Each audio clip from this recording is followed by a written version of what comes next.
मानव समाचार, मानवता के हक में। हम सभी एनआरएचएम स्टाफ आज 19 अगस्त 2025 से बेमुद्दत हड़ताल पे जाने वाले हैं। हमारी मांग ये है कि 14 मार्च 2024 को जो ये दिया गया था, जीआर दिया गया था, उस पर अमल होना चाहिए। 15% हमारा इंक्रीमेंट होना चाहिए। ईपीएफ और इंश्योरेंस ये भी होना चाहिए। इस पर जल्द से जल्द अमल किया जाए।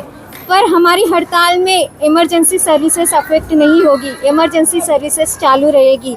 सिर्फ जो ओपीडी बेसिस है और दूसरी जो सर्विसेज है वो सिर्फ बंद की गई है। और सरकार से ये हमारा निवेदन है कि जल्द से जल्द हमारी मांग को स्वीकार किया जाए।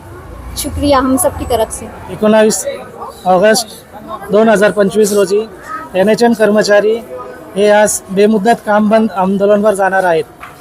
तरी यासाठी आम्ही सगळे इथे एकत्र झालेलो आहेत। ऑल ओव्हर महाराष्ट्राचे एनएचएम कर्मचारी आज हे स्ट्राईकवर गेलेले आहात। आम्ही एनआरएचएम कर्मचारी मालेगाव सिव्हिल हॉस्पिटल इथे कार्यरत असून गेली अनेक वर्षापासून आम्ही मालेगाव सिव्हिल हॉस्पिटलमध्ये महाराष्ट्र कर्मचारी म्हणून सेवा देत आहोत। पण तरी देखील आमच्याला आत्तापर्यंत कायमस्वरूपी गेलं नाही आहे आणि समायोजन व्हावं ही आमची मेन बाब आहे, ती लक्षात सरकारने घ्यावी। यासाठी आम्ही आजपासून बेमुदत संपावर जाणार आहोत आणि अशा आमच्या अनेक मागण्या आहेत ज्या सरकार दुर्लक्षित करत आहे, त्या त्यांनी मान्य करावा। आणि जो आमचा संप आहे, जो जीआर आमचा मागच्या वर्षी निघालेला आहे 14/3/2024 मध्ये, की आम्हाला समायोजित करण्यात येणार आहे, पण अद्याप केलेलं नाही आहे आणि इथून पुढे सरकारने या सगळ्या गोष्टीची दखल घ्यावी। यासाठी आम्ही बेमुदत संपासाठी बसलेलो आहोत। राष्ट्रीय आरोग्य अभियानांतर्गत सर्व अधिकारी व कर्मचारी मालेगाव सिव्हिल हॉस्पिटल येथे जमा झालेलो आहोत। आज आमचा विशेष महत्त्वाचा मुद्दा म्हणजे आमचे समायोजन हे झालंच पाहिजे। शासनाने 14/3/2024 रोजी जो जीआर काढलेला आहे, त्या जीआरवरती शासनाने अजूनही अंमलबजावणी केलेली नाही आहे। आमच्यापैकी 69 केडरपैकी फक्त 2 संवर्गाचं समायोजन हे झालेलं आहे। त्यापैकी बाकीचे सर्व संवर्ग हे अजून बाकी आहे। शासनाने त्याबाबत कोणत्याही प्रकारची दखल घेतलेली नाही। या कालावधीला 16 महिन्याचा कालावधी उलटून गेलेला असूनही शासनाने आमची दखल घेतलेली नाही।